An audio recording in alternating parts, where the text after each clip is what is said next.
Now I'd like to introduce Evelyn Dugetz and David Light. David is actually a board member of Katie's House, and David will actually be describing the model that Evelyn put together for her daughter.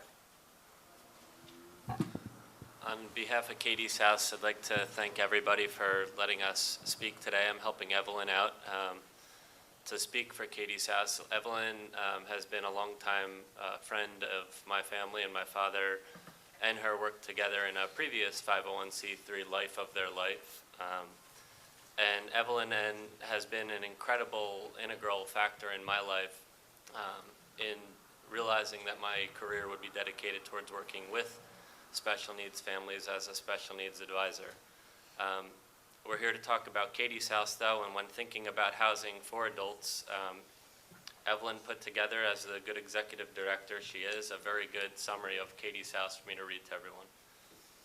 When thinking about housing for adults with developmental disabilities, you have to remember that it's not a one-size-fits-all answer. What is good for one person may not be good for someone else. Group homes, supportive housing, and even developmental centers should be options to choose from. Not everyone wants to develop a place like Katie's House. Not everyone can live in the community. Katie's House is just one option to think about. Katie's House is a nonprofit 501c3 organization that supports a residential home in Newton, New Jersey, and was founded by Evelyn and her daughter, Katie. I want to make clear something before we continue, though. You cannot start a nonprofit to just benefit one person or one individual. And as you'll see, Katie's House benefits many individuals living in the surrounding community. During Katie's high school years, Evelyn started to investigate into the residential housing options for her daughter's future. The more places she visited, the more she did not like what she saw. She was not willing to settle for the old warehousing policy where young adults are placed in a group home with others that are not age and ability appropriate. She wanted Katie to live near her siblings in a community that would embrace her daughter for what she could do and accept her for what she could not do. Evelyn was determined that family would have to say as to who would care for Katie's daily needs and who would keep her safe. Most of all, she wanted Katie to have a full, rich life and not be limited to rules that in today's society deemed dated. That was when Evelyn realized the only way to have everything she wanted for Katie was that she needed to do it herself. The dream was a home built on love. Evelyn put together a plan, incorporated in 2001, and applied for a nonprofit 501c3 status. She started to raise the funds necessary for purchasing a home and purchased it in 2004. The house needed to be completely renovated and up to code. With the help of programs such as Real Life Choices and Medicaid's Personal Preference Program, these things would pay for staff to care for Katie's daily needs. The house became a reality in 2007 when Katie moved in after her graduation. Katie is living her life her way for almost 4 years. Since the house is owned by Katie's House, a nonprofit 501c3, the property tax has been waived. Katie has a lease with Katie's House and pays rent to live there.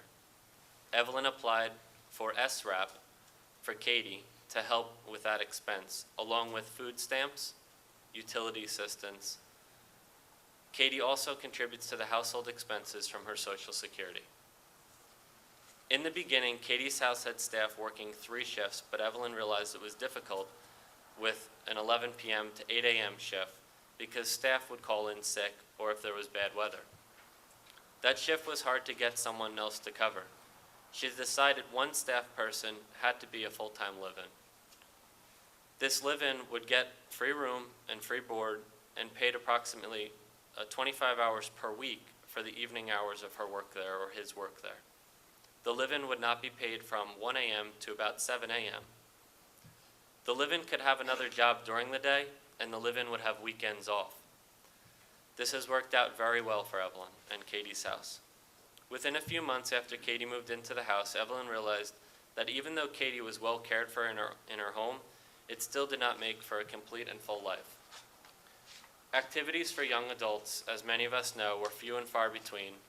So the next logical step became fruition. Katie needed a life outside the house. Since Katie signs, a sign class was started, next a dance class, and then a cooking class. Katie's House became approved by the state of New Jersey to be a provider for all of these activities.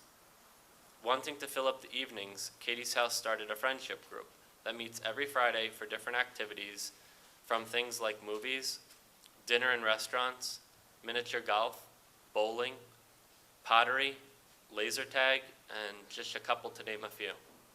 The friendship group now has about 25 members, all of young adults with similar disabilities. Before I go any further, I just want to say that families do not have to start activities if they do not want to. But if you do a not-for-profit house for a young adult, then you need to have at least 2 other house members so your not-for-profit status will not be in violation. The concept of Katie's House worked for Katie and her family. We're not saying that it is easy to set up and get up and going, but it's working, and Katie is extremely happy, cared for, and safe. She goes to the Y 5 days a week and volunteers at the Y 2 of those days. She volunteers at a local thrift store run by the hospital 2 days a week. Monday evenings, she has sign and dance class.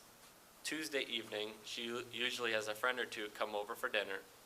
Wednesday evening, she goes to class at the local college for life skills. Thursday evening is cooking class. Friday evening is the friendship group. And Saturday during the day, she is bowling with another organization. Katie's House also has a car for staff to use. And with all of her activities, I can assure you that Katie is a very busy girl. Katie is never left alone, and she always has staff with her to keep her safe. On Sunday, she goes home to her parents, and I've witnessed myself at Evelyn and Conrad for 10 hours during this time in which Katie goes home on the weekends. Katie makes it very clear to her parents that she does not like being home anymore, and it is very boring to be home with mom and dad. In having 2 siblings with disabilities, I can tell you that that was the point in which I realized myself that the true graduation or the true celebration had begun. When a typical or non-typical child can tell their parent that it's boring and they don't want to be home anymore, life has become a success.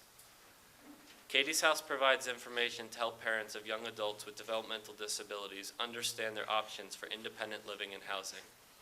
It's important to consider housing options during your son or daughter's high school and transition years and find out what supports and services exist. Planning for housing begins yesterday.